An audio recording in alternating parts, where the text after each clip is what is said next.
안녕하십니까. 오늘 2022년 10월 22일 또 어김없이 찾아온 토요일이고 또 어김없이 찾아온 찐시황. 네, 접니다. 네, 안녕하십니까. 네, 한 주 어떻게 지내셨는지 안부를 여쭤봐야 되는데, 근데 요즘 보니까 아예 그렇더라고요. 저희 PD님도 주식은 무슨 주식이냐, 시장은 무슨 시장이냐, 단풍 구경 갈 때 아니냐, 뭐 계좌에서 못 보는 빨간색 그냥 단풍에서 보고 실컷 즐기는 게 낫겠다. 어차피 오면 다 파란색, 그러니까 빨간색으로 눈정화를 하겠다라는 입장이다 보니까 그냥 오늘은 찐시황 잠깐 보시고 이제 막 물 들어갈 단풍 구경 가시죠. 그게 더 저희 마음을 붉게 참 우울합니다만 그게 더 맞는 상황이 아닌가 싶고요. 이런 뭐 거의 지금 10개월, 11개월째 거의 비슷한 뉘앙스인 것 같습니다. 그래도 그나마 이번 주 토요일은 그동안 그렇게 우울했으면 됐지 않았느냐, 이제 좀 약간 좀 살려는 드릴게 라고 하는 모습으로 미국 시장이 마감되다 보니까, 게다가 또 옵션 만기일 때 뭐 그나마 작은 변화들이 이 정도면 됐어, 좀 우리도 살아보자 라고 한국 개미뿐만 아니라 미국 개미들도 그런 바람들이 나오다 보니까 시장이 이런 그래도 좀 요만큼 또 올라오는 현상이 나와서 그나마 이번 주말은 조금 좀 안도, 또 모르죠. 모르지만 안도의 한숨으로 그나마 좀 주말을 맞이할 수 있지 않나 생각은 들고 있는데요. 그래도 이제 뭐 첩첩산중이겠죠. 앞으로 가야 될 길이 많긴 하겠지만 너무 이렇게 쪼그라들었던 심리가 조금 더 회복되는 현상, 이게 지금 나오는 과정 같고요. 근데 이제 문제는 보니까 주변에 다들 이제 고민하고 있고, 또 거기에서 지금 내가 맞는 길을 가는 걸까라고 하는 이제 주식시장을 떠나서 내 자산에 대한 여러 가지를 고민하기 시작하는 분들도 많아지기 시작하고요. 거기다가 지금 어떻게 대처해야 될 것이냐라고 하는, 그래서 제가 3월 달만 하더라도 미국 금리 우리도 거의 뭐 저금리에 완전히 젖어 있을 때입니다. 그러니까 0.25 미국 기준금리가 그런 상황이었죠. 그래서 거기서 이제 거의 한 달, 1년도 안 돼서 지금 금리가 3.5%까지, 이제 3.25? 이제 뭐 조금 있으면 이번 달에, 다음 달이죠. 다음 달 초에 0.75까지 또 인상한다. 그러면 이제 한 4%, 뭐 이제 4자가 눈앞에 훌쩍 들어오는 상황까지 거의 금리가 없다가 이제 1년 만에 5, 6%대 금리가 막 보이기 시작하는 이런 현상. 여기서 내가 어떤 대책을 짤 것이냐. 물론 가계에서 현금이 좀 충분히 많은 상황이라고 하게 되면 그냥 부럽죠. 네. 이게 가장 부러운 상황이겠지만 저희가 그동안 저금리를 충분히 누리기 위해서 여러 가지 많은 변화를 가져왔었죠. 이럴 때 아니면은 돈을 언제 벌겠느냐, 이런 때 투자하는 거다라고 했던 부분들을 처음에는 이제 전방위적으로 쫙 벌려가지고, 와, 내가 돈을, 내 자산은 요만큼인데, 내 자본은 요만큼인데 부채까지 일으켜서 이만큼 돼서 보니까 또 자산 가격들이 산 게 올라가요. 그러면은 기분이가 완전히 들뜬 상태가 지난 한 1년 전에 저희 기분이 아니었나 생각되고 있는데, 근데 그런 상황에서 금리가 빠르게 올라가다 보니까 자산이 쉽게 빠르게 위축되고, 그러면은 저희가 이제 대표적으로 요즘에 정말 제 한 5년 정도 후배들 같은 경우는 이 부분을 참 많이 고민하고 있더라고요. 그래서 좀 급하게 아니면은 좀 빠르게 부채를 늘렸던 부분들을 이제 감당하기가 조금 힘든 시점까지 옵니다. 근데 자산은 고점 대비해서 꺾여 있죠.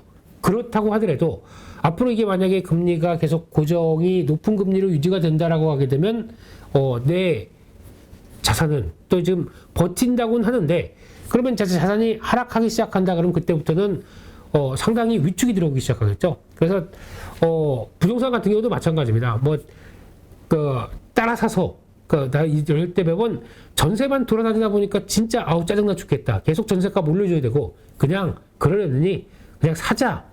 주변에 자금들 다 끌어 모아다가 샀는데 이게 이제 금리가 올라가다 보니까 이자 비용들이 만만치 않아졌고요. 게다가 그래 이자만 내고 한 버티자라고 하게 되면 모르겠는데, 자산 가격들이 하락하다 보니까 내가 산 것 만약에 매수가 정도, 내가 매수가 샀다가 이쭉 올라갔다가 부동산 가격들이 다시 이 정도까지 왔습니다. 그럼 거의 내가 산 가격입니다. 근데 이게 손해죠. 왜냐면 그 기간 동안에 들어간 내 이자 비용이 있을 거고, 거기다가 또 들어간 취득세, 등록세, 이 모든 걸 다 합치게 되면은 지금 손해 구간입니다. 여기까지 들어와 있는데, 그래도 다시 자산이 올라갈 걸 생각하고 여기서 버텨야 되느냐라는 고민들을 주변에서 하도 많이 하셔가지고, 그게 이제 해답을 어떻게 가져갈 것이냐. 물론 내 사정에 맞게 이 액션들을 취해 가야 되는데, 이런 기간 동안 내가 현금 흐름이 충분히 받쳐주면서 이를 이끌어 갈 수 있겠느냐, 이게 가장 또 핵심이 아닌가 생각됩니다. 그런데 많은 분들이 이런 상황 쪽에서 이제 적응을 한다곤 하지만 보상 심리라는 게 있지 않습니까? 그래서 와, 내가 이것만 버티자, 나중엔 좋은 날이 올 거야 라고 하는 현상들이, 이게 길어지게 되면은 버티는데 무지 애를 먹고, 거기다가 가장 제가 누누이 강조드리는 거는, 주식은 행복하게 하려고 하는 거고 투자는 행복하게 하는 건데, 이 행복하게 하려는 기간 동안에 나의 불행들이 찾아오기 시작하면서, 그리고 또 후배들 계속 가끔 형 1층에 있어 내려와봐 이래가지고 부부싸움 했다, 뭐 한바탕 하고 와가지고 기분 안 좋다, 뭐 소주나 한잔 하자, 뭐 이렇게 찾아오는 친구들도 있다 보니까, 이게 자산을 투자하는 과정이 좀 험난한 건 맞겠지만, 이런 여러 가지 갈등과 충돌, 거기다가 행복하지 않은 현상까지 나타나게 되면 이게 뭐가 투자입니까? 돈을 번다고 하더라도 만약에 이런 때 또 민감하게 서로 앙금이 있잖아요. 오래 갑니다. 부부 사이에도 오래가고, 뭐 부부 코칭하는 이런 사람은 아니지만은, 근데 이게 벌어지고 있는 현실이거든요. 그러니까 어떤 자산의 가격들이 변화가 나오기 시작하면서 이어지는 여러 가지 갈등들이 또 펼쳐지고 있는 이런 단계. 근데 이게 상당 부분 빠르게 해소가 되지는 않을 거 아닙니까? 그렇게 되면은 일단 지금이라도 해야 될 액션들은 못 버티겠다. 이게 나중으로 봤었을 때 내가 투자한, 그리고 또 들어간 비용까지 다 감안해서라고 하더라도 그 정도의 어떤 지금 액션을 취할 수가 어떤 보상을 못 받겠다라고 하게 되면, 지금은 모르겠습니다. 저는 그래도 정리가 먼저다, 그리고 사는 게 먼저다 라고 생각은 하고 있는데, 그럴 정도로 참 어려워진 상황까지 와 있습니다. 주식도 마찬가지겠죠. 주식도 솔직히 지금 베팅 해놓고, 그리고 여기가 바닥인 줄 알았는데 계속 또 지하실로 내려오다 보면은 저희 지금 심정은 뭐 까맣게 타 있고, 더 중요한 게 그거죠. 와이프 몰래 마통을 이만큼 받아놨는데 이제 금리는 올라가고 있고 주식은 더 빠져 있고, 이 이실직고 하는 순간 나는 거의 뭐 주식 때문에 고통받는 게 아니라 그것 때문에 더 고통받을 수 있다, 그러면서 또 노심초사하게 보시는 분들도 있으실 거고, 그러다 보니까 이게 악순환이죠. 그래서 이런 때 내가 연결고리를 어떻게 끌어갈 것이냐 라는 부분들도 상당히 중요한데, 그럴수록 강조를 드려야 될 게 그거 같습니다. 이쪽이 많이 위축이 된다고 하더라도 결국에는 내가 나중에 어느 정도 안정권이 들어왔었을 때 액션을 가해서 추가로, 그때 보통 전문 용어로 그런다고 그러죠. 물타기. 네. 전문 용어요? 네. 그냥 추매. 네. 그래서 해서 어느 정도 빠져나올 수 있는 기간 동안을 또 살펴봐야 되는데, 그러면 그때 보통 저희가 하는 게 그겁니다. 매일 주식 보면서 어떻게 하시게 되면 지금 답이 없죠. 그러면 이쪽은 솔직히 딱 압축시키고 추가로 대응할 수 있는 현금, 그래도 아예 없는 것과 있는 거에 대한 얘기는 제가 젠시황도 그렇고 많이 말씀드렸지 않습니까? 근데 거기다가 근로소득을 통해서 쌓여진, 아니면 뭐 다른 현금을 통해서 쌓여진 현금을 가지고 대기하고 있다가, 또 요즘에 얼마나 또 이자가 좋습니까? 그렇기 때문에 이자를 누릴 수 있는 뭐 단기성 예금 쪽에서 거기서 계속 쌓아놨다가 시장 어디 바닥만 아니면 안정만 취해라, 내가 이걸 가지고 다시 투자 소득으로 바뀔 수 있게 전환시키게, 소득은 아니겠죠 그때는요. 그래서 이런 구조에 대해서도 지금 생각해야 될 타이밍이 아닐까. 그러니까 지금 시장 안 되는 것만 가지고 계속 거기 집중해서 올인하다가는 내 기분도 그렇고 또 하려는 일도 그렇고 다 안 됩니다. 그러니까 지금은 나를 찾아가는 시간이 좀 필요하지 않을까. 그리고 또 자산도 계속 말씀드리지만은 이런 경제에서 가장 중요한 건 금리입니다. 금리가 변하기 시작하게 되면 모든 게 바뀝니다. 그것도 금리가 이만큼 올랐다가 또 떨어지기 시작한다. 그럼 또 내가 가지고 있던 주된 자산의 방향성을 또 많이 바꿔야 되겠죠. 그거를 줄였다 늘렸다 하실 수 있는 분이 그나마 시장을 따라가시는 분이고, 거기서 그래도 내 자산을 지키고 또 어떻게 확대로 나가는 대표적인 전략이라고 생각하기 때문에 제일 중요한 건 뭐다? 금리. 네. interest. 네. 네. 발음이 아침부터. 그렇습니다. 그래서 이 부분을 계속 또 점검하시어 보시라고 미리 또 한 번 더 말씀을 드렸고요. 또 이제 시장 얘기 가겠습니다. 또 오늘도 할 일이 없으니까 그렇게 앞에 이렇게 쫙 장황 아닙니다. 예, 그런 건 아니고요. 그래서 미국 상승 기점으로 또 이렇게 약간 쫙, 네. 그렇습니다. 네. 요게 어딥니까, 요게. 네. 그래서 지금 지난주까지 계속 또 체크했던 그 지수대가 이렇게 한번 강하게 밑쪽으로 올려왔으면 여기는 저점이라고 얘기해줘야 되는 게 아니겠니? 라고 바라보는 게 지금 일봉상의 변화고요. 그래서 지난 6월 달에 저점 때, 그리고 이번에 밑으로 확 밀렸지만 빠르게 돌아왔다. 물론 그 다음날 밀리기도 했지만 그 라인대를 보게 되면 1500, 1600 요 사이 정도쯤에서 제발 크게 무너지지만 말아다오. 여기 만약에 무너지게 되면 고점 낮은 상태에서 그냥 쭉 하고 또 이게 저점이 아니었나 봐 하고 밀려갈 수밖에 없는 자리죠. 근데 지금 여기서 1, 2, 3, 4일 만에 좀 잡아줍니다. 또 하루 올랐다가 이렇게 설레발 치는 건 어렵지만, 그러면 이런 변화를 보여줬으면 그래, 이렇게 금리가 높아진 상황들, 또 실질금리 벌써 2년물 4.6, 10년물 4.2에서 오늘은 약간 꺾였습니다. 달러도 막 또 113까지 가나 싶었더니 112가 오늘 깨졌습니다. 인덱스 기준이죠. 그러니까 달러 인덱스가 하루에 1포인트가 왔다 갔다 한다. 이것도 엄청난 거거든요. 근데 이런 모든 상황들이 시장에서 벌어지고 있다는 얘기는 다들 그런 거죠. 불안해. 이거 어떻게, 쫓아가야 돼? 쫓아갔다가 아닌가 봐, 손절하고. 근데 다시 올라가니, 다시 사야 돼? 이렇고 있는 아주 불안한 모습들이 다 금융시장에 펼쳐 있다는 게, 이게 다 촉발이 금리의 빠른 인상으로 대해서 이어진 거다라고 봐야 될 것 같고요. 오늘 보니까 또 월스트리트 저널에서 나온 얘기가, 금리 이제는 어느 정도 오를 만큼 올랐다. 상당 부분 오른 금리가 이제 더 이상 올라가지 않고 좀 완화된 모습이 나올 것이다. 라는 쪽에 전망이 나오다 보니까 그때부터 미국 시장이 출렁출렁 하다가 갑자기 쫙 돌아섰다가 다시 또 줄줄 밀리다가 마감쯤에 또 쫙 올라가는, 이게 뭡니까? 미국도 그렇고, 미국은 그렇다고 쳐요. 한국은, 네, 참 어이가 없죠. 그래서 지금 이렇게 되면은 이제 중요한 저항선으로 들어오는 부분들이 이제 서서히 내려오다 보니까, 그래, 이제 지수가 이제, 주가가 빠르게 탄력적으로 가서 저기를 터치하느냐, 아니면 또 여기서 왔다 갔다 하면서 저걸 끌어내릴 때까지 기다리느냐, 결국은 그 라인 정도쯤부터, 그러니까 지금부터는 11,200, 300? 요 정도쯤, 11,200선? 예, 요 정도 부분에서, 근데 물론 내려올 겁니다. 그러니까 지금 약간 여유있게 보게 되면 11,000선대 안쪽으로 들어가는지가 이제 또 하나의 관건이겠죠. 그래서 지금은 추세 저항선 어렵게 벗어났고, 그리고 또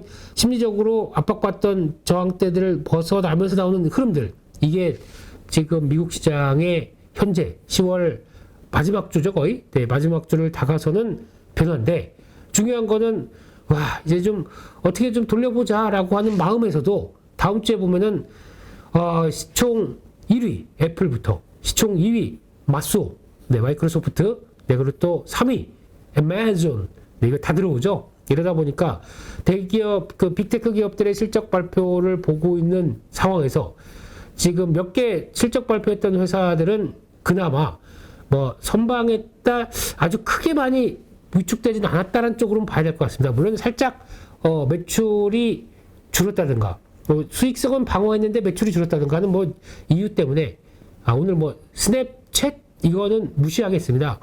스냅챗 혹시 투자하고 계신 분 계시면 좀 죄송하지만, 이거는 그냥 공매도도 그렇고, 많이 빠졌으면 또 끌어올리는 데도 그렇고, 거의 그냥 투기적인 종목의 대명사로 바뀌어 있기 때문에 그건 뺀다고 하더라도 나머지 빅테크 기업들이 실적 발표가 대기하고 있다. 이런 상황에도 불구하고 괜찮겠어? 라고 하는 불안감이 뚜껑 열어봤더니 그래도 이 정도면 선방했네 라고 하는 정도로 바뀐다 라고 하게 되면 그게 원동력이 될지, 아니면 아이고 역시나 인플레이션 시대인 기업은 힘들어 라고 해서 다시 밀려 내려갈지, 그 중요한 변화 중에 하나가 다음 주에 연결될 텐데, 연결되면서 또 뭐 실적 가지고 왔다 갔다 하다 보니까 금세 또 FOMC 11월 2일 우리나라 기준으로는 3일날 반영이 되겠죠. 뭐가 이렇게 체크할 게 많습니까? 이런 내 주식은 원래 그렇습니다. 체크할 게 많고, 네, 머리를 사람이 제정신으로, 그러니까 지하철에서 주식 생각하다 보면은 한 정거장 지나가게 되고, 네, 버스에서 아저씨 잠시만요 벨 눌렀는데 버스 가게 만드는 이런, 네, 경험이 없으시게 되면 주식 열심히 안 하신 겁니다. 네, 네, 저는 그래서 한 정거장 걸어간 적도 다반수고요. 네, 그래서 이런 변화가 나오는 상황 쪽에서 그러면 일단 변동성은 커진다. 이게 이제 첫 번째 같고요. 이런 거에도 불구하고 FOMC 그 다음에 살짝 더 가게 되면은 11월 8일 날 또 중간 선거. 그러니까 정치까지 쫙 일정까지 있게 되면 지금부터 그것도 지나면 소비자 물가지 발표되겠네요. 그냥 이러다 보니까 한 달 훅 가고, 그러면 CPI 끝나고 나면은 정신없어라고 하는데 이제 조금 있으면 크리스마스겠네요. 네, 참고로 이번 크리스마스는 일요일입니다. 네, 쉬는 날 없습니다. 차라리 이런 정신없는 장에 하루라도 좀 쉬어서 좀 스트레스 덜 받게 했으면 좋겠지만, 네, 자비가 없는 날짜고 일정이 그렇게 되어 있네요. 그래서 결론은 월말까지, 그러니까 11월 중반까지라도 이게 지금 쫙 이어져 있습니다. 그러다 보니까 지금 나온 변동성들 여전히 커지고 있다. 이렇게 커진 변동성에서 나는 무엇을 어떻게 대처할 것이냐, 이것도 하나의 방법이겠죠. 변동성을 잘 대응하는 방법.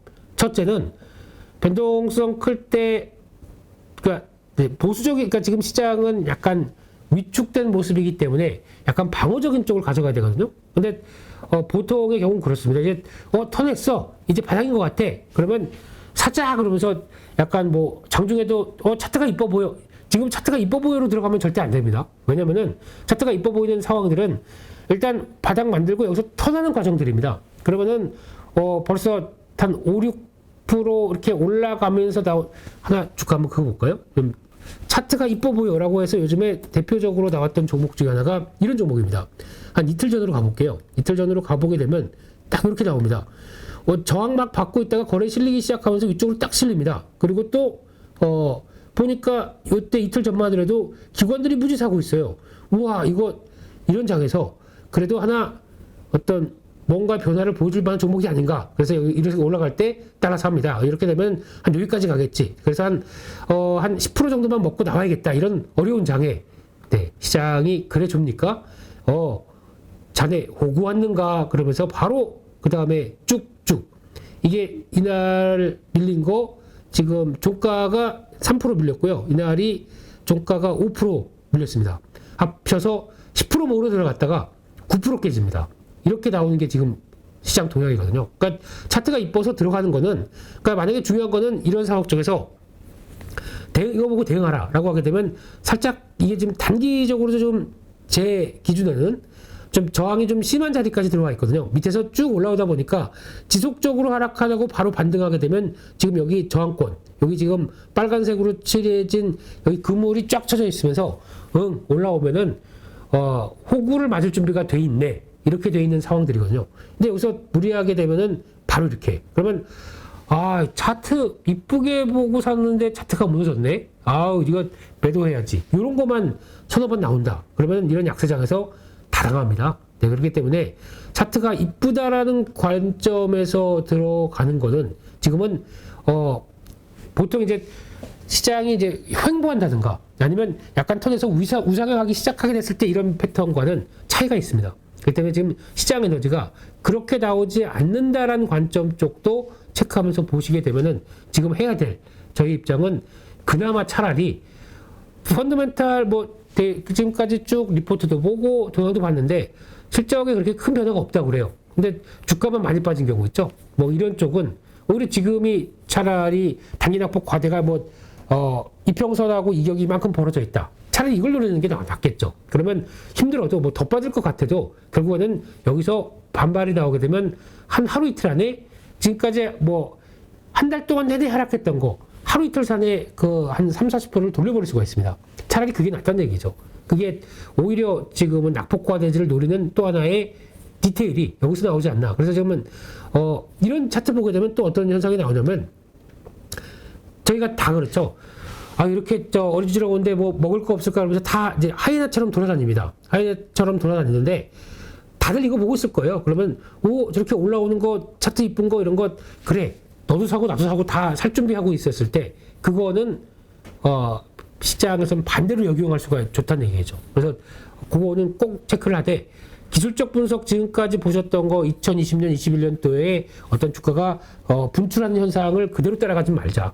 그 중에서 기업 내용도 체크해야 되고 거기다 또 성장주에 관련된 개점들도 지금 시장에 안 맞고 하는 이런 여러 가지 현상들 이걸 또 타임을 재보자 이렇게 말씀드리겠습니다. 또 어디 하다가 죄송합니다. 저희 찐시황은 의식의 흐름대로 제 마음대로 왔다 갔다 하다 보니까 정신 없으실 것 같은데요. 그럴 때마다 다시 돌아오는 거 제자리로 돌아가자. 그래서 써드린 원고처럼 다시 가게 되면요.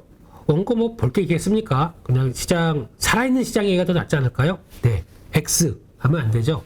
그래서 금리 얘기는 잠깐 드렸습니다. 드린 상황에서 뭐 다 이제는 저희가 금리 뭐 좀 주식 좀 해봤네 아니면 뭐 저 사람 전문가 맞아? 라고 여러분들께서 생각하실 정도로 금리는 쭉쭉쭉 다 읊으실 겁니다. 저희보다. 근데 이제 중요한 거는 그거죠. 이제 시장이 받아들이는 부분과 연준의 생각과의 이 과정들. 그래서 지금은 실세 금리가 이제 10년물도 그렇고 2년물도 그렇고 거의 지금 점도표상에 나오는 기준 이 정도까지는 가겠지라고 했던 점도표상에 나오는 부분까지 반영이 된 상태입니다. 그러니까 지금 이전물 같은 경우도 단기물이다 보니까 지금 한 4.6, 4.7 이 정도까지는 거의 반영이 돼 있다라고 하게 되면 이제 여기서 금리가 더 올라갈 것이냐라고 하기에는 FOMC 회의 가서 또 여러 가지 위원들의 얘기나 아니면 동향들 봐야 되겠죠. 근데 시장에서 약간 막연한 기대감은 5%는 못 넘길 거야. 예, 5%대까지는 점도표가 못 갈 거야. 왜냐하면 5% 넘어서 또 가장 중요한 건 또 방향과 속도거든요. 속도가 너무 빠릅니다. 이 속도가 너무 빠르다 보니까 지금부터 5%를 넘는다고 하더라도 흐름 쭉 봐가면서 0.25, 그러니까 베이비 스텝이라고 그러죠. 0.25씩 좀 차곡차곡 올라가는 것과 그냥 급하게 0.75씩 지금 벌써 네 번째 빡빡빡빡 이렇게 올리는 것보다는 훨씬 더 속도감에서는 차이가 있겠죠. 그럼 시장이 그만큼 많이 하락했기 때문에 그럼 이제 조만간 금리가 약간 좀 숨통이 트이게 거의 이제 조금씩 오르다가 이제 멈추는 구간이 나오지 않을까라는 거를 바라보기 시작할 때 이나는 바라지도 않습니다. 그런 것만 나온다고 하더라도 한숨을 돌리지 않을까라는 쪽인데 이제 여기서 중요한 거는 이번 11월 달 FOMC에 또 우리 파월 의장이 형님께서 파월 의장님께서 다 형님이래요. 그냥 네 누님 형님 네 아름다운 예 공경해야죠. 예 근데 중요한 거는 요 과정 쪽에서 아마 이제 파월 의장이 이를 악물고 나와서 뭐 쫙 던지고 그냥 기자회견도 한 서너 분만 받고 그냥 훅 퇴장하는 이게 중요한 게 아닙니다. 이번에 제일 중요하게 보셔야 될 거는 점도표입니다. 점도표가 지금처럼 이렇게 쭉 끌어올려왔던 부분들이 그 다음에 얼만큼 더 상향으로 시켜가서 연준 위원들은 어디 쪽에 점을 많이 찍었을까라고 하는 이 부분에 대해서 이게 평균적으로 상향이 올라가느냐 마느냐가 제일 중요하겠죠. 그래서 이게 만약에 또 5%대 이상까지 다들 찍어버렸다. 아이고 이게 끝이 아니구나.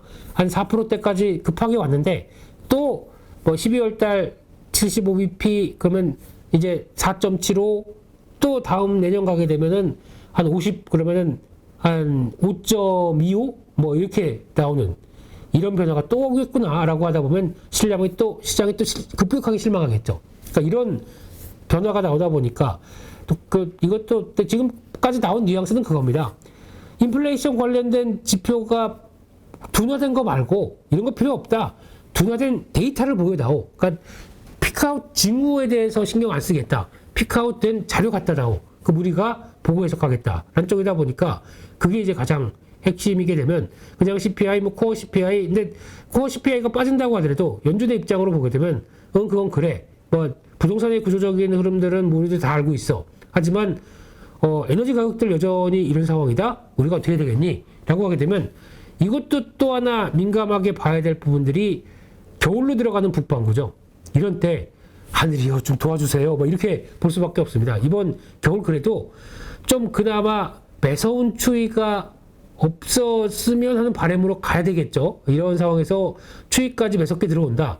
그러면 또 에너지 팍팍 또 소모가 많을 거고 난방적으로도 그렇고 이렇게 나오기 시작하게 되면 지금 시장에서 바라보는 부분들은 또 에너지 가격 상승 그에 따른 부담감 또 물가의 반영 이러면 또 골치 빠지겠죠. 이런 상황 쪽에서 요즘 보니까 영국 뭐 네덜란드도 뭐 연금이 위험하다 이런 얘기 나오고 있고 중국은 이제 단골 고객이고 GDP 성장률을 발표를 안 해요. 3분기 GDP 성장률에 대해서 우리는 당대회 지금 열심히 하고 있으니까 이런 게 뭐가 중요해? 중요해요. 지금 글로벌 국가들은 이거 한국과의 성적표지 않습니까? 근데 성적표가 답안지 안 내겠대요. 그래서 답안지 안 내고 그냥 왜? 싫으면 뭐 얘기하든 뭐 말로 하든가 뭐 이렇게 되는 상황들이죠. 이런 상황에서 성적표, 경제 성적표 안 내고 그냥 통과. 그러면 시장에서 반대로 어떤 생각이 하냐면 심각한 거 아니야? 라고 할 수도 있는데 다 무시. 이렇게 나오고 있는 게 완전히 그냥 배째. 네, 그냥 중국스럽죠. 그래서 지금 중국에 대한 우려도 상당히 많은 가운데서 이게 어디서 약한 고리가 또 계속 얘기가 나오냐. 그러니까 금리가 이렇게 빠르게 올라가는 구간에서는 약한 건 뭐든지 터집니다. 그래서 터지고 문제가 되고 거기서부터 파장이 이끌어지면서 이제 결국에는 저희가 크레딧 리스크라고 그러지 않습니까? 신용 위기. 그러니까 신용 위기가 쉽게 말씀드리면은 내가 돈이 없어서 그런 게 아니라 난 돈은 한 이 정도에서 버틸 수 있습니다. 그런데 얘 위험하다고 제가 위험하다고 그러다 보니까 평소에는 서로 돈도 주고 받고 하면서 다 움직이던 관계가 야, 이제 위험하게 되면 내가 돈 단기 뭐 짧게 한 3개월 빌려줄 것도 얘 좀 이상한데 지금까지 했지만 일단은 관계 끊어. 그렇게 되면은 돌아가던 게 얘가 얘한테 주는 게 끊어지고 그럼 얘도 나 받을 게 없는데 그러면 나 너한테 못 줘. 이렇게 돼 있고 그러면 돈은 있는데 그거 가지고 그냥 딱 써놓고 다 눈치만 보고 있는 거죠. 너 괜찮니? 하면서 보는 상황이 들어오는 거죠. 이게 갖고 있는데도 돈이 안 들다 보니까 나오는 리스크. 이렇게 되면은 가장 뭐 A, B, C, D, E부터 쭉 다 있는데 그 중에서 약했다고 하는 F. 네. F를 제가 왜 골랐는지 아실 겁니다. 시장 상황이 아주 욕하면 안 되죠. 네, 그 F입니다. 네, 그래서 F가 흔들리기 시작하게 되면은 여기서 얘도 돈이 아예 없는 데는 아닌데 돈을 융통을 못 하다 보니까 얘는 안 되는 애로 찍혀버리게 되면 얘가 그 다음에 약한 애 이런 쪽은 순차적으로 무너지는 거죠. 이걸 저희가 리만 브라더스 사태 쪽에서 충분히 경험하다 보니까 지금 얘가 돈이 있고 없고가 중요한 게 아닙니다. 얘가 돈 없던 애랑 거래했다고 해서 그거 가지고도 지금 타격을 받는 거죠. 그래서 이번에 증권사 PF 쪽도 마찬가지입니다. PF 브릿지론 얘기 나오면서 쟤네들 어떻게 솔직히 증권사들이 2019년도 잠깐 위축됐다가 2020년도에 21년도에 돈을 아주 막 벌었습니다. 그러니까 돈이 없는 건 아닙니다. 그런데 이런 상황 쪽에서 이 PF 브릿지론을 쓰면서 이제 레버리지를 키웠던 게 문제가 되긴 하겠죠. 근데 이거를 해결할 수 없을 정도로 돈이 없는 건 아닐 것 같아요. 그러니까 많이 버는 돈 가지고 그 돈이 있다고 하더라도 지금 시장에서는 그러면 그거 활용해봐 라고 하는데 보통 자산을 쌓아놨을 때 자산을 유동화시키고 현금화시켜서 또 현금화시켜서 공급할 때까지 또 시간이 걸리지 않습니까? 근데 그 시간도 지금 이런 신용 리스크가 꽉 막힌 상황이면은 못 받아줘요. 그러니까 흑자도산이라는 얘기가 나올 수가 있는 부분들이죠. 그러니까 이런 것도 지금 하도 흉흉하다 보니까 급하게 위축된 부분들이 그러다 보니까 지금 한국에서도 지난 금요일 날 어제였었죠. 금리 보세요. 뭐 CD라고 하는 단기 유통되는 금리들 보세요. 이거 보면은 벌써 기준금리 이상으로 확확 다 올라가서 지금 그 이상을 반영하고 있는, 그러니까 프리미엄이 반영되는 거죠. 이렇게 되고 있을 정도로 많이 위축되는 거. 이것도 지금 현상이다라고 보게 되면 결국에는 이게 그래? 그러면 정부가 조사를 딱 해봐서 그럴 정도 맞냐 아니냐? 아닌데? 그러면 괜찮지? 그러면 오케이. 자, 필요한 거 얘기하세요. 돈 공급하겠습니다. 돈을 직접적으로 공급하게 되면 또 복잡해지죠. 그러니까 갖고 있었던 리스크 있던 부분들 소화해주기 시작하는 모습들이 확인된다. 그러면 또 약간 숨통이 트이겠죠. 그러면 프리미엄이 위험 프리미엄이 이만큼 붙었던 게 이제 다시 점점 하향하기 시작하겠죠. 그래야 다시 뭐 정부가 나서니까 좀 돈이 도네라고 하든가, 아니면 이게 없다고 하게 되면 가장 인간에게 중요한 거는 시간입니다. 상처받았어요. 네. 이 친구가 너무 저한테 심한 말을 했어요. 나 너무 이렇게 상처받고 그러면은 상처받을 때는 특이하게 이거 아닙니다. 예. 그냥 너무 내가 진짜 그런가? 너 너무한데 이러면서 또 망각의 동물이기 때문에 한 또 5일 7일 지나가고 나면 또 다른 일 열심히 하다 보면 잊어집니다. 특히 첫사랑의 기억. 네. 네, 네. 안 됩니다. 또 위험합니다. 네. 가슴에 안고 있다고 하더라도, 그때 20살 때 그 첫사랑의 애틋함과 지금의 애틋함은 똑같습니다. 아니죠? 아닙니다. 네. 그렇지 않다 보니까 그 감정들은 많이 있고 그냥 약간 요만큼은 남아있겠죠. 네. 근데 그 친구 뭐하고 살고 있을까? 이런 궁금증 정도만 남아있겠죠. 저만 그런가요? 네. 예, 다 보고 있습니다. 예. 그냥 잘 사시는 분들한테 제가 네. 그렇습니다. 네. 그래서 이번 주는 첫사랑을 생각해보는, 예. 그렇고요. 그래서 이제 시장을 보면서 결국에는 이런 치유될 시간이 좀 필요하다. 한쪽으로 봐야 될 것 같고요. 또 실적 얘기는 아까 잠깐 들었습니다. 근데 이제 지금부터는 실적 체크할 때 제일 중요한 게 이거 같습니다. P가 이제 기업의 매출을 따질 때 보면은 가격과 Q라고 하는 그 가격과 수요가 곱하기가 돼서 매출액이 나오죠. 그럼 이게 기업의 첫 번째 매출액 자체가 있어야 이제 수익성을 분석할 수 있지 않습니까? 그러니까 이게 가장 중요한 기업의 성적표의 첫 번째다라고 보게 되면, 환율이 올라가면서 나오는 변화가 이게 P가, 그러니까 미국 기업 같은 경우는 달러가 강세로 가다 보니까 상대적으로 해외에서 벌어들인 돈과 함께 계산을 하게 되면 이게 위축이 되겠죠. 근데 한국은 반대로 이게 좀 더 늘어날 수 있는 부분들, 환율 때문에. 근데 환율을 얼만큼 감안해 주느냐 이건 모르겠습니다만, 이런 변화가 나왔었을 때 P의 변화가 나오는데, 그럼 중요한 거는 이제 Q. 그러면 여전히 수요는 받쳐줘서 약간 P의 변화가 있다고 하더라도 Q만 괜찮다. 그러면 둘 중에 하나만, 이거 P가 떨어져도 Q가 이만큼 올라갔다. 그러면 매출액 괜찮은 거예요. 근데 Q가 좀 떨어집니다. 근데 P가 여러 가지 요인들. 그래서 내가 기술 경쟁력이 높아서 다른 기업들이 못하다 보니까 우리 거 비싸게 사가세요. 그래도 Q가 먹혀요. 그러면 P가 올라가다 보니까 Q가 정체되어 있으면 이것도 매출액이 좋아지는 거죠. 그러니까 이걸 다 같이 감안해서 생각하셔야 됩니다. 그랬는데 그 Q가 이제부터 경기 침체가 나오게 되면 떨어질 가능성이 높겠죠. 그러니까 이 수요가 위축되는 현상. 그렇게 되면 물건이 안 팔립니다. 뭐 어떻게 되겠죠? 재고가 이만큼 쌓입니다. 이 재고가, 쌓인 재고를 가지고 활용을 할 문제가 나와야 되겠죠. 그럼 이걸 떨기 위해서는 어떻게 됩니까?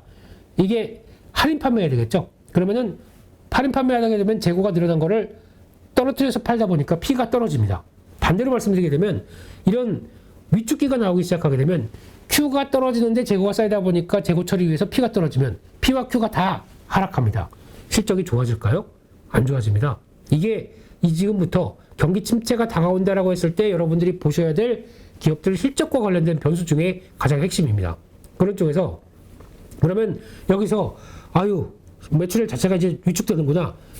그런데 저희가 그동안은 이 새로운 제품을 생산하기 위해서 사업을 벌리다 보니까 돈을 많이 빌렸습니다. 그래서 지금 생각보다 예전에 기준금리 미국으로 보면 0.25였을 때와 지금 4%대를 갈 때 쉽게 얘기하면 4배 차이 납니다. 금리가요. 그러면 예전에 돈 빌렸던 게 몇천억을 빌리건 몇백억을 빌리건 지금 한 달에 만약에 이자가 1억이 나왔습니다. 지금은 4억이 나온다는 얘기겠죠. 그러면 4억이 나오게 됐을 때 그러면 우리가 P와 Q가 많이 줄어들었는데 거기서 영업을 해서 나온 이것 떼고 저것 떼고 원가 떼고 다 빼고 나니까 요만큼이 남아 있습니다. 그 중에서 이자 비용이라는 게 4배로 늘어납니다. 그러면 과거보다 또 수익성도 줄을 텐데 더 줄어들겠죠. 그러면 아마 요만큼밖에 안 되는 수익이 나올 텐데 이걸 가지고도 시장에서 다 그런 거 인정해 주겠어 라고 할까요? 그러면 수익이 요만큼밖에 안 나옵니다. 근데 지금 앞으로 투자를 하다 보니까 실적이 좋을 걸 알고 보통 저희가 PR을 만약에 20배까지 줬었다. 이게 왕창 줄어드는데 지금 같은 금리가 올라가는 상황 쪽에서 요만큼의 줄어든 실적 가지고 주가의 밸류를 이 정도까지 더 받아줘야 되겠어 라고 하는 밸류를 무시할 수가 있게. 그렇게 그러면 완전히 비싸? 물론 이제 주가가 하락했습니다. 주가가 하락하다 보니까 예전 대비해서 밸류가 20배 받았던 게 지금 뭐 한 15배 받았다라고 하더라도 실적 자체가 위축이 되고 있는데 15배 정당한 거냐? 라고 했을 때는 또 퀘스천 마크가 들기 시작하겠죠. 아닌 것 같은데? 그러면은 많이 빠졌다고 해서 또 빠지는 현상. 이게 지금 나오고 있는 현상이라고 보셔야 될 것 같아요. 그러니까 왜냐하면은 기업 실적들이 위축되는 게 아직 반영이 충분히 되지 않은 상황 쪽에서 주가가 거시적인 것 가지고 빠졌는데 지금부터는 이제 세부적인 걸로 갑니다. 그러니까 즉 경기가 위축됐었을 때 실적들이 쪼그라들다 보니까 그걸 안고 지금 받고 있는 밸류가 과거보다 많이 하락했다고 하더라도 이 정도 안 되겠는데 이거 더 좀 가미시켜줘야겠는데 라고 하게 되면 또 빠질 수 있습니다. 이게 지금 나오고 있는 현상이라고. 그래서 기업 실적들이 왜 거기다 변동성이 크고 중요해지느냐 이런 부분들도 한 번쯤은 고민해봐야 될 문제다라는 쪽도 봐야 될 것 같고요. 그래서 이게 저희가 보통 얘기하는 얕은 경기 침체라고 하게 되면 앞서 말씀드렸던 P나 Q가 줄어드는 게 약하겠죠. 그래서 주가가 많이 빠졌기 때문에 이 정도면 버틸 수 있겠어. 근데 경기의 위축 강도가 좀 심하게 나옵니다. 그러면은 이게 떨어지는 속도가 빠르겠죠. 그러면 이걸 다 감안해서 적자가 나버립니다. 적자난 기업에 대해서 저희가 밸류에이션을 구할 수가 있습니까? 못 구하죠. 그러면 주가는 오히려 과거 다른 때보다 빠르게 더 하락할 수밖에 없겠죠. 이런 것도 고민을 해보자. 라는 관점 쪽에서 오늘은 좋은 얘기, 좀 즐거운 얘기만 하려고 그랬는데 갑자기 또 이런 대응해야죠. 그래서 인플레이션, 고금리 여기에 또 적응하는 기업들의 내가 투자한 기업들이 맞겠느냐라는 의문들은 계속 가져갈 수밖에 없습니다. 안 되게 되면 모르겠으면 문의하세요. 네, 문의 여기저기 한번 해보시고 뭐 증권사 내가 거래하는 증권사 직원한테 뭐 물어도 보고 아니면 안 되겠으면 직접 해보시고 하다가 해야죠. 내 돈인데요. 내 자산이고요. 네, 그렇게 봐야 될 것 같고요. 또나 한국 얘기는 아까 잠깐 드렸습니다. 그래서 뭐 약한 얘기 한국은 그렇죠. 유럽이 약해. 지금 주가상으로는 한 달 기준으로 봤을 때 저희 그렇게 사고 뭉치들 많이 모여 있는 국가들 에너지 가격 때문에 지금 프랑스 가면은 기름도 제대로 못 넣습니다. 휘발유 넣는데 주유소 대여섯 군데 가도 품절. 이거는 쉽게 말씀드리면은 제대로 육가원 공급이 돼도 설비가 제대로 되지 않다 보니까 이거를 충분히 수요만큼 받쳐주지 못하는 현상들이 나오고 있는 거죠. 그러니까 즉 그동안의 유럽도 우리 무슨 정제 설비 너 이거 이산화탄소 얼마 나와 이런 거 가지고 우리가 허가를 해줘야 되겠어? 하지마. 우리는 ESG로 갈 거야. 그쪽만 투자했어요. 그러다 보니까 유럽도 이쪽에 대해서 그냥 정유회사들의 정유설비 막혀있던 상황이죠. 어떻게 보면 이게 핵심입니다. 공급망 붕괴, 공급망을 제대로 투자를 늘려주면서 아직까지는 화석연료를 쓸 수밖에 없는데 그 과도기적인 입장 쪽에서 무조건 ESG만 하다 보니까 여기가 그냥 침체가 되는 현상. 그러면 ESG를 통해서 신재생 에너지가 확 끌어올렸어야 되겠죠. 근데 아직까지 못 끌어올리는 건데요. 그러다 보니까 그러면 반대로 말씀드리게 되면 그러면 ESG를 통해서 나오는 여러 가지 전력원 또 전기차 이게 벌써 지금 유럽의 입장으로 보게 되면 이만큼 끌어올라왔어야 되죠. 모르다 보니까 이런 사태가 난 겁니다. 그러니까 이것도 다 정치, 위험하네요. 예, 제가 8.15 머니톡에서도 그렇고 정치 얘기는 안 하는 게 맞다고 생각이 들어서 그런 정치인들의 생각이 단편적인 것만 보게 되면 결국은 고생은 국민들이 한다. 이게 지금 나오고 있는 유럽에서도 현상이라고 봐야 되겠죠. 그래서 그렇게 되다 보면은 또 한국도 마찬가지겠지만 다들 또 그러니까 약한 거를 보고 유럽은 아직까지 그래도 주가 수준이 저 위쪽인데 한국의 코스닥과 유럽의 영국의 주가 차이는 벌써 한 12%가 나 있더라고요. 한 달 사이에. 이게 뭡니까? 지수상으로요. 모든 악재는 다 저희가 몸으로 때우고 받고 있고, 그거를 좋아하는 네, 9월 급하게 하락할 때보다 지금 10월 달에 공매도가 더 악랄하게 진행되고 있습니다. 일평균 금액이 9월 달보다 더 많습니다. 이래 놓고 공매도 그냥 둬야 된다고요? 그냥 다 죽고 있는데, 그러면 그냥 많이 빠졌으니까 공매도 하시는 분들 아주 해피하게 저 밑에서 이제 공매도 금지 이렇게 되면은, 아이고 우리 공매도 했던 거 이제 청산하게 만들어 주시네요. 사인도 나왔으니까 더 못하니까 요새 좀 정리하고 이제 좀 주식 좀 볼까, 이렇게 되는 사인까지 친절하게 주시면 어떡하겠습니까? 미리 정책이나 변화가 좀 미리미리 들어가는 것도 좋지 않을까요? 게다가 금융소득세요. 할 말이 너무 많지만, 뭐 5천만 원 이상부터 벌게 되면 해외 주식 250, 5천만 원 이상 벌게 되면은 우리 그 이상으로 가면서 뭐 20몇 %대, 32%대부터 내나요? 뭐 이렇게 되고 있는데, 여러분들 5천만 원 못 보실 것 같죠? 네. 저희 8.15 모니터하고 함께 하시면 또 위험한데, 시장 안정만 되면은 금방 벌 수 있습니다. 근데 그때 가서 양도세 기준에 우리 다 넘네, 세금 내야 되는데 왜 이렇게 그때 좀 미리미리 못하게 좀 할 걸. 자, 저희 청와대 홈페이지 가시면은 이거 URL 나올지 모르겠는데요. 우리 PD님께서 하시게 되면 모르겠지만 청원 한번 해주십시오. 이제 봐야 15,000명밖에 안 됩니다. 하셔서 금융소득세 2년 유예 아니면은 폐지 이것까지 한번 해주시죠. 저는 주변에 요즘 야, 핸드폰 줘봐. 야, 이거부터 해. 뭐 회원가입인가? 뭐 카카오 로그인이 하나 있을 겁니다. 카카오요? 네. 깜짝이야. 네. 그래도 한번 저희 힘을 좀 보여줘야 될 때가 아닌가. 이거 결국에는 5천만 원, 아직 난 뭐 그 정도까지 못 벌어. 나는 내가 투자하는 게 5천만 원인데 5천만 원 그럼 100% 나라고 하실지 모르겠죠. 세금을 걷겠다라고 하게 되면은 5천만 원, 4천만 원, 2천만 원, 조금 있으면 500, 250. 해외는 250인데 양도세가 250인데 국내 5천만, 말이 안 되는 거 아니야? 동일하게 해. 이런 날이 얼마 안 있으면 옵니다. 주식하면 그러려고 저희가 주식합니까? 네, 그러면 한국 주식 안 해요. 그러면 맨날 이렇게 무슨 선반영이다, 피크아웃이다, 뭐 공매도 다 두드려 맞고 있는 이런 상황에서 뭐하러 무슨 한국 주식 합니까? 해외 주식 가죠. 뭐 미국 주식 가고 똑같이 양도세 똑같은데 차라리 단타도 미국 가서 치죠. 그게 훨씬 더 해보니까 SQQQ, TQQQ 훨씬 더 매매하기 좋습니다. 이러면 안 되는데. 네, 아닙니다. 대한민국의 주식을 살리기 위한 입장에서 그냥 양도세, 이 금융소득세 유예 이거는 꼭 필요합니다. 네, 반드시 해내겠습니다. 이러면 안 되죠. 네, 이거를 좀 꼭 고민이 필요한 시점입니다. 그리고 액션도 좀 보여줬으면 합니다. 그래서 시장 전반적으로는 단기적으로 시장은 일단 반등 쪽은 계속 무게를 두는데 다 틀리는데요. 이 정도에서 지금 주가가 한국 증시를 잠깐 볼까요? 네, 오랜만에 한국 증시 이 정도 부근이면은 일단은 여러 가지 악재 나온다고 하더라도 빠지려고는 하지 않습니다. 그러니까 좀 더 위험지 시장에서, 그러니까 지금 기관들은 전혀 자금 구하고 유동성 확보하느라고 주식에 관심이 없습니다. 네, 근데 그런 과정에서도 지금 약간 기울기는 3일 동안 좀 무섭죠. 밀리는 분위기는 무섭다고 하더라도 더 안 빠지려고 하는 분위기, 또 미국 시장 힘 받게 되면은 일단 지금 타겟이 2250입니다. 여기가 안착이 돼야 되겠죠.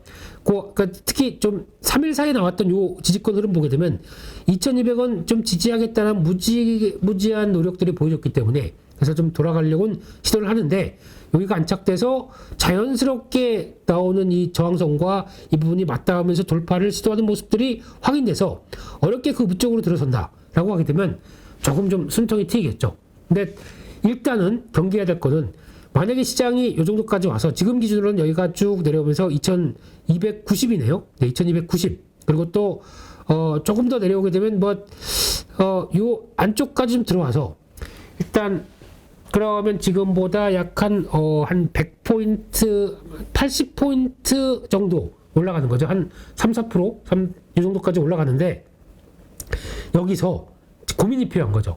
이게 그냥 바로 뚫고 돌아갈 것인가 아닐까에 대한 변화들은 애매한 상황들이 나오다 보니까 또 어쩔 수 없습니다. 지금 약한 시장이고 또 지금 말씀드렸던 11월 달까지 해서 쭉 또 연말까지 나오는 여러 가지 변수들 생각하게 되면 아니면 최근에 좀 사셨다가 물 탄다고 아니면 조금 좀 사셨다고 했다가 이제 수익이 나는 종목들 보이게 되면 여기서는 고민을 살짝 좀 해봐야 될 것 같습니다. 네, 그렇다는 얘기는 815 모니터에서 제가 안 잘리면 또 그럴 때마다 말씀을 드리겠지만 뭐 자르시면 어쩔 수 없고요. 근데 또 뭐 혼자 열심히 단타 쳐야겠죠. 네, 근데 그렇게 되면은 요 안쪽에서의 변화는 일단은 컷할 건 컷해야 됩니다. 네, 아닌 거는 좀 덜어내는 작업이 좀 필요하다. 그거는 그때 가서 말씀드릴 텐데 또 이래놓고 또 설레발 치면서 뭐 또 다시 올라갑니다. 이제는 다 2215 지난 저점이고 뭐 이렇게 말씀드리고 싶지는 않고요. 그런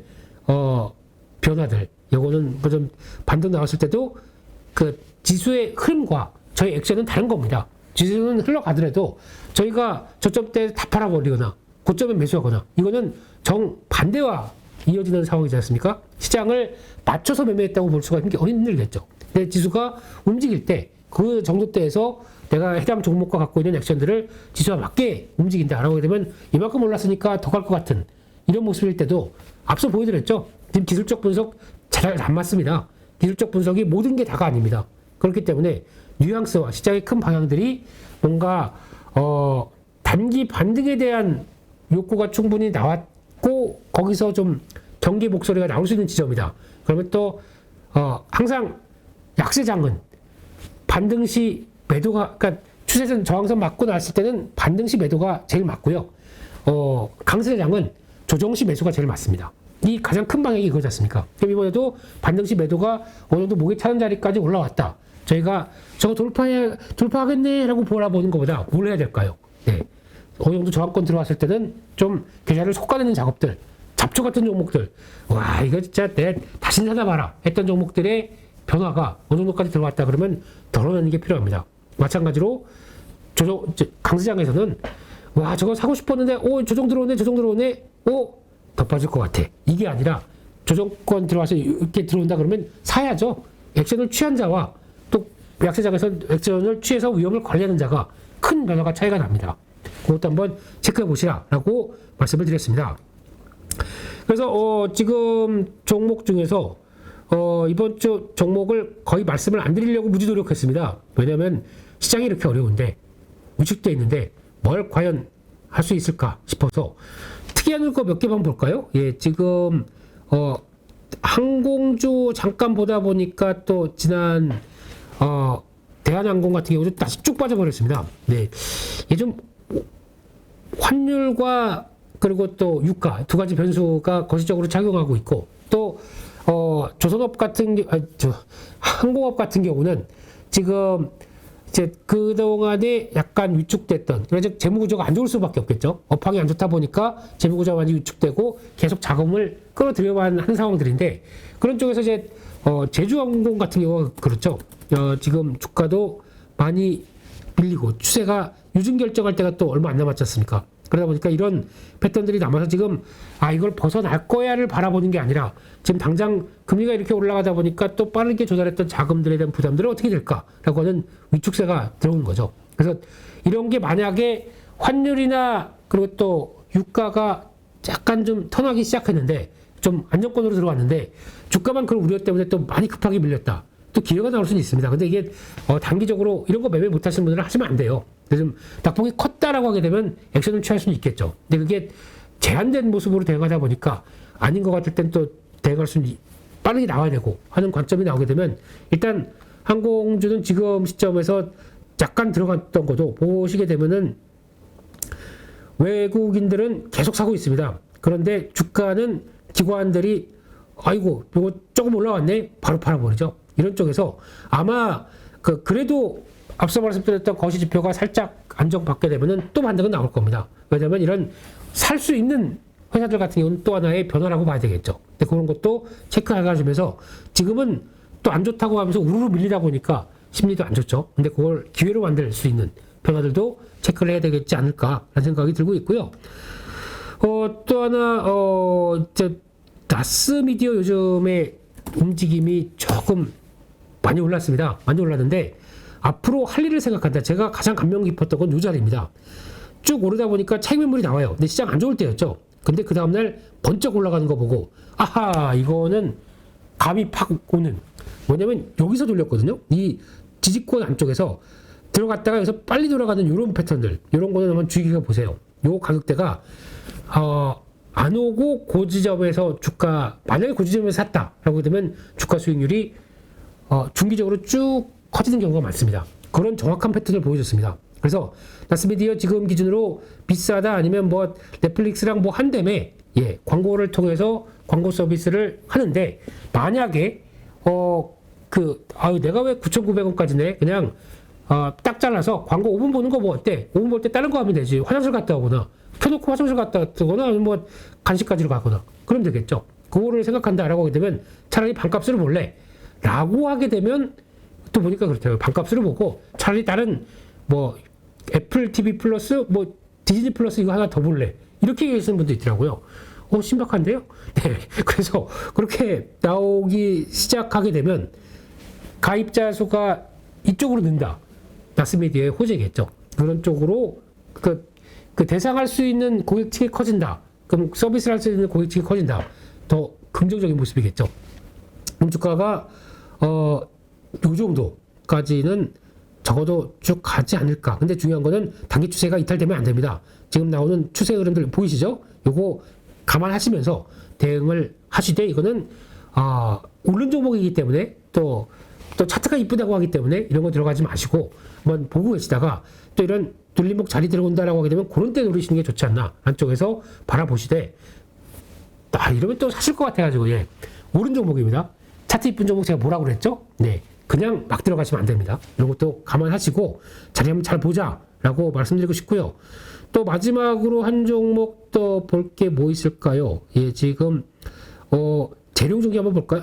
다른 거 뭐 신흥 SEC 이런 거는 이번 주에 보니까 2번 말씀드렸던 그러니까 이게 있긴 있는데 제가 임 대표님하고 수다 떠느라고 수급상의 종목이 보인다라고 하는 거를 말씀은 못 드렸지만 혹시 보시고 올라가네 그래서 이게 올라갈 자리가 그래도 괜찮은 자리에서 올라갔거든요.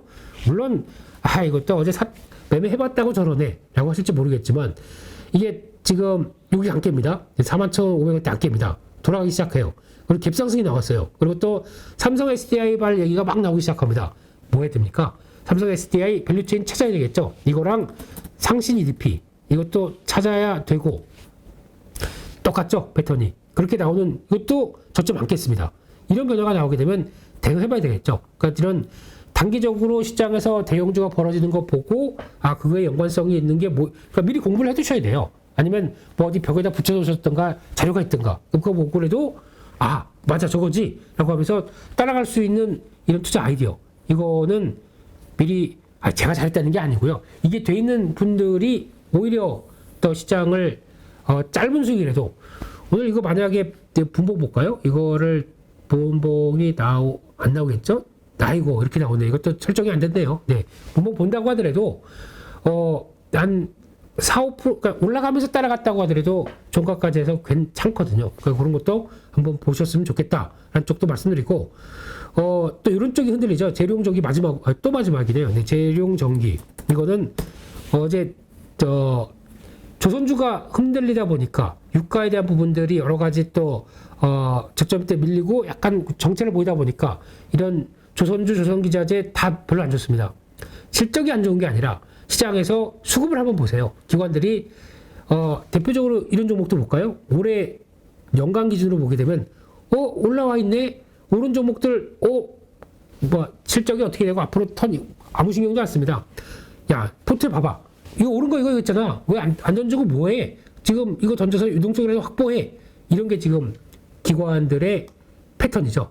그러다 보니까 나오는 게 기관들 쪽에서 좀 더 많이 매도하는 경우들이 좀 나오죠. 네, 그래서 아마 재룡전기 수주 나오는 거 보게 되면 이게 크게 부담은 없을 것 같고요. 뭐 밀렸다고 하더라도 이게 또 이제 추세가 이렇게 쭉 올라오죠. 그러면 추세가 쭉 올라오는 점까지 확인해 보게 되면은 뭐 한 요 정도, 네, 거의 추세 유사한 정도까지 해서 크게 탈하지 않는다. 이 정도까지 떠들어온다.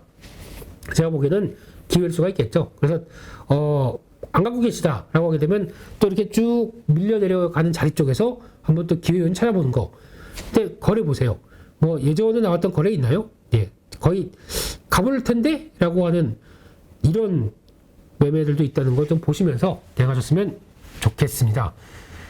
이런 어려운 장에서 또 종목에게는 가급적 덜 드리고 혹시나 볼만한 거는 말씀드릴 텐데, 네, 그래도 시장 분위기에 맞게 종목도 말씀드리지만 혹시나 제가 말씀을 못 드린다고 하더라도 제 임 대표님하고 막 요구하는 바람에 이 터는 거죠. 이거 아유, 네, 대표님이 고생하시니까 제가 위로 공연, 위문 공연을 하느라고 그랬죠. 네, 그냥 정상적으로 그냥 딱 그래서 물고 쭉 그냥 가면은 그것도 임 대표님 그러다가 주무세요. 네, 이러면 안 되지 않습니까? 매일번 듣는 얘기들 재미없으실 것 같아서 좀 약간 가미를 해서 말씀드린다는 점. 그래서 불편하시면, 네, 아유, 도저히 까불려서 못 보겠다. 하지 마라. 라고 하게 되면, 예, 채팅창에 남겨주십시오. 안 하겠습니다. 그렇다고 안 할까요? 아, 이러면 안 되죠. 예. 네, 힘든 시장에서 그래도 저희, 장시작전. 이제 생각났네요. 네, 과 함께 그래도 많이 봐주셔서 다시 한번 감사드리다는 말씀드리고요. 근데 안 좋은 장에서 이렇게 까불까불 되는 이유는 저는 딱 하나입니다. 그렇게라도 안 웃으시게 되면, 지금 미소라도 안 지으시게 되면은 하루 종일 미소 지을 일이 없어요. 그러면 그거 끝나고 장 보시면서 한 6시간 동안 계속 인상만 쓰고 계실 텐데, 그럼 얼굴 굳습니다. 그러면 얼굴 근육이 뭉쳐져서 나중에 웃을 때 내가 참 어색해 보여요. 그거 너무 슬픈 일 아닙니까? 그 같은 인생을 살면서 인상만 쓰다가 또 주식시장 인상만 쓰다가 소중한 내 젊은 날을, 다 젊으십니다. 지금이 가장 젊으실 때예요. 여러분들도. 네, 보냈다고 하는 건 너무 슬픈 일 아닙니까? 네, 그래도 기왕이면 웃으시려고 하시고요. 에이, 뭐 이거 언젠가 돌아가겠지 뭐. 계좌 아예 마이너스 40%인데 어떻게 팔아? 아, 몰라. 그냥 두고 그냥 열심히 하다가 다시 올라가게 되면 그때 번 돈 가지고 다 근로소득 가지고 다시 한번 쫙 밀어서 한 적어도 그래도 다음은 얼마라도 더 벌고 나올 수 있겠다 생각하시게 되면 지금 시장 너무 스트레스 받지 마세요. 그냥 뭐 항상 그랬지 뭐. 그리고 2008년 금융위기 때는 사람들이 어떻게 살았나 이것도 한번 보세요. 주변에 그때 주식했다가 아직까지 하시는 분, 이분 대단하신 겁니다. 98년 금융위기 때 하셨다가 지금까지 매매하고 계신 분, 남아 있으신 것만으로도 진짜 엄청난 실력자들이십니다. 이분들이 과연 어떻게 했는지, 그러면 이분들이 지금 과연 뭘 하고 있는지 한번 보세요. 이것도 하나의 저희가 따라할 수 있는 또 하나의 팁이 아닌가 싶습니다. 네, 이분들 웬만해서는 이 마인드가 거의 뭐 무슨 철갑탄이 들어와도 튕겨나갈 정도의 그런 강인한, 네, 이런 마인드. 뭐 웬만한 거에 꿈쩍도 안 합니다. 뒤에 가서 한번 해보세요. 으아 이러죠. 아니, 아니고요. 네, 뭐였냐? 네, 이러고 딱 나오는 이런 강철 같은 마음들, 이게 더 중요한 때가 아닌가. 그래서 너무 민감하게 시장 때문에 적어도 스트레스 많이 받지 말자. 스트레스 받으면 결국에는 다 몸으로 옵니다. 몸으로 오고 너무 아파집니다. 이거 정말 좋은 거 아닙니다. 요즘 증권회사 직원들, 그러니까 영업하는, 특히 영업은 채권도 있고 브로커리지 쪽에 있으신 분들, 와, 후배들 보니까 진짜 젊은 나이인데 갑자기 밥 먹고 무슨 약봉지를 푹 뜯어서 이만큼을 털어놓더라고요. 뭐 이게 뭐가 어디 뭐가 안 돌아온다느니, 뭐가 어디가 아프다느니, 뭐 관절이 어떻다느니, 그 나이에 벌써 그러면 안 됩니다. 이게 다 스트레스거든요. 그래서 제가 의사 같죠? 네, 네, 모든 병은 마음에서부터. 예, 저희 건강해야 됩니다. 나중에 돈 많이 버실 겁니다. 그러면 많이 버신 돈 가지고 해외여행도 가셔야죠. 그러기 위해서 건강해야 됩니다. 운동도 하시고 산책도 하시고, 안 되겠으면 영화 보시고 버텨야 됩니다. 그게 더 맞다라고 생각이 들어서, 예, 또 할 얘기 없으니까 시간 채우느라고 다 됐죠, PD님? 네. 네, 그렇습니다. 그래서 오늘 준비한 내용들 여기까지 해서 마치고요. 이번 주는 조금 여유롭게 좀 가을이 막 무르익어가는 거 한번 같이 가을을 타고요. 또 한번 가을도 태워보시고 저희도 조금 있다가 시장 안정되면은 어디 한번 불 태워보시죠. 네, 함께 하겠습니다. 오늘 참석해 주셔서 감사합니다. 고맙습니다.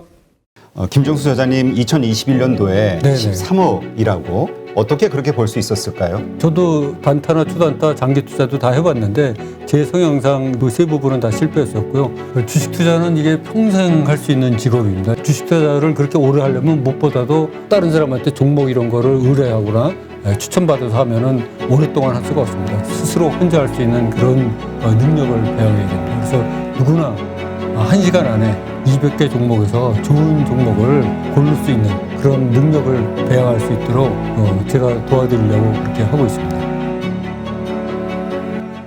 네, 이번에 8.15 머니톡에서 8.15 캠퍼스라는 교육 프로그램을 준비했습니다. 이제까지 방송을 하면서 느낀 게 너무 투자에 대해서 잘 모르면서 시작하시는 분들, 그리고 준비가 되지 않으신 분들, 그럼에도 불구하고 큰 돈으로 실전에 들어가서 돈을 잃는 분들이 너무 많다는 것을 알게 됐습니다.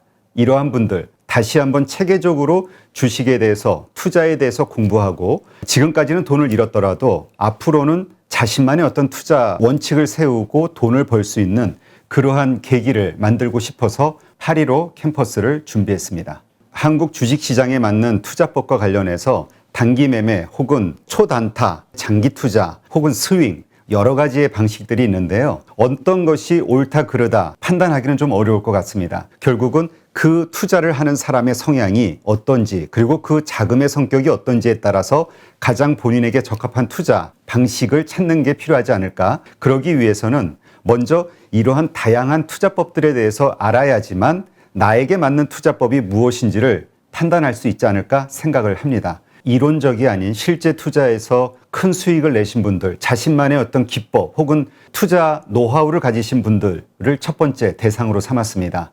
물론 그분들이 가지고 있는 투자 방식은 장기 투자일 수도 있고 스윙일 수도 있고 단기 매매일 수도 있는데요. 각 분야에 정말 특화된 어떤 실적을 가지신 찐 투자자, 찐 고수라고 볼 수 있는 분들, 이러한 분들을 선택했습니다.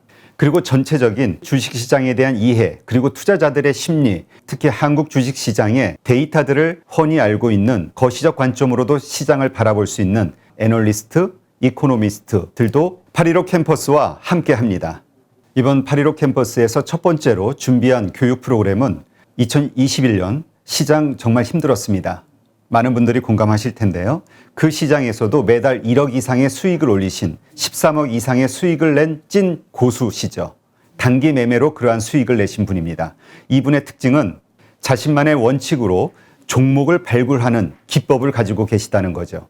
이분의 교육은 단기 매매를 통해서 수익을 내고자 하시는 분, 그리고 현재 그렇게 투자를 하고 있지만 손해를 보고 있으신 분들, 이런 분들이 자신만의 단기 매매 투자 원칙을 확립하는 데 큰 도움이 되지 않을까 생각합니다. 네, 요즘 우리 김정수 저자님 인기가 아주 커지고 있는데요. 네. 댓글 보니까 깡통 형님으로 불리시더라고요. 예. 어떻게 인기 체감하고 있으신가요? 예. 저도 뭐 댓글도 보고 전화도 여러 번 많이 받았습니다만은 제 책을 그 10번 이상 읽었고 유튜브를 뭐 몇 번씩 보셨다는 분들도 계셔가지고 무려 그 200만 횟수가 넘어갔고 오늘자로 보니까 230만 횟수를 돌파했습니다. 그리고 제가 다니는 헬스장까지 찾아오셔가지고 자기를 제자로 받아달라 뭐 이러신 분까지 계셔가지고 한편으로는 당황스러웠고 한편으로는 고마웠습니다. 네. 이번에 교육과정을 만드시죠? 네네. 가지고 계신 그 투자의 노하우를 네. 정말 제대로 전달하기 위해서 네네. 좋은 프로그램을 만드는데 네네. 이유가 특별히 있으실까요? 이게 주식 투자는 이게 평생 할 수 있는 직업입니다. 지금 워런 버핏도 90살이 넘으셔도 왕성하게 활동을 하고 계십니다. 그 주식 투자는 마우스만 클릭할 수 있는 힘이 있으면 누구든지 나이가 100세가 넘어서도 할 수 있고 우리 젊은 사람 기준으로 봤을 때는 앞으로 최소한 뭐 3, 40년 이상, 50년 이상 할 수 있기 때문에 주식 투자를 그렇게 오래 하려면 무엇보다도 다른 사람한테 종목 이런 거를 의뢰하거나 추천받아서 하면은 오랫동안 할 수가 없습니다. 스스로 혼자 할 수 있는 그런 능력을 배양해야 됩니다. 그래서 스스로 할 수 있는 능력을 배양하도록 그렇게 책을 썼고 또 유튜브에서도 여러 번 이제 나와서 했는데 그것만으로 조금 부족하고 디테일한 부분을 자세히 설명 못하는 부분들이 있어갖고 제가 이 프로그램을 끝까지 성실하게 이수하시면은 누구나 1시간 안에 좋은 종목을 고를 수가 있고 또 나만의 필살기를 갖추어 가지고 평생 그 낚시를 즐기면서 할 수 있는 그런 바탕을 마련해주고자 하고 있습니다. 그래서 깡통을 무려 12번이나 쳤지만 13번째 성공하고 14년대 무려 13억 이상의 돈을 번 제가 확신을 가지고 여러분을 도와드릴 테니까는 여러분도 저를 믿고 같이 따라와 주시면 좋은 결과가 있을 것으로 이렇게 생각이 됩니다. 이 교육 과정을 통해서 그 교육 과정을 수료하는 분들에게 꼭 이거 하나만큼은 꼭 가르쳐 주고 싶다, 도움을 주고 싶다 하는 게 있다면 뭐가 있을까요? 그럼 물론 이제 제가 하루에 200개 종목을 12분의 1차로 이렇게 고를 수 있다고 여러 번 말씀드렸는데 이 프로그램을 이제 성실하게 잘 이수하고 공부하신 분들은 누구나 1시간 안에 200개 종목에서 좋은 종목을 고를 수 있는 그런 능력을 배양할 수 있도록 그렇게 프로그램을 짜고 제가 도와드리려고 그렇게 하고 있습니다. 한국 주식시장에서 장기 투자로 돈을 벌기는 쉽지 않다 이런 얘기 하시는 분도 있고요. 네네. 또 단기 투자 혹은 네. 단타를 통해서 돈을 벌기는 더더욱 쉽지 않다 네네. 이렇게 생각하시는 분들도 있거든요. 네네. 그런데 우리 김종수 저자님은 단기 매매를 통해서 네네. 수익을 내신 거잖아요. 네네, 13억을 그렇습니다. 보신 건데 네네. 그 단기 매매의 그 기간, 그러니까 네. 어떤 주식을 샀을 때 언제 파시는지 네네. 제가 이제 주로 장대 양봉이 형성된 그 세력이 돈을 넣은 그런 종목을 위주로 특히 또 그 턴어라운드 된 그런 주식만 사서 그 이익이 한 플러스 10% 정도 나면은 매도를 하는 그런 거를 이제 기계적으로 반복을 해왔습니다. 그래서 그 수익이 누적되다 보니까 굉장히 큰 수익을 낼 수 있었습니다. 그러니까 이번에 교육 네네. 프로그램에서 가르치시고자 하는 것은 네네. 한국 시장에 특화된 단기 매매 네네. 트레이딩 방식이라고 그렇습니다. 생각하면 되겠네요. 네, 맞습니다. 저는 저도 단타나 초단타, 장기 투자도 다 해봤는데 제 성향상 이제 그런 거가 맞지 않았었고 그 세 부분은 다 실패했었고요. 그 또 한국 주식 시장 상황상 단기 매매가 아주 적합하다.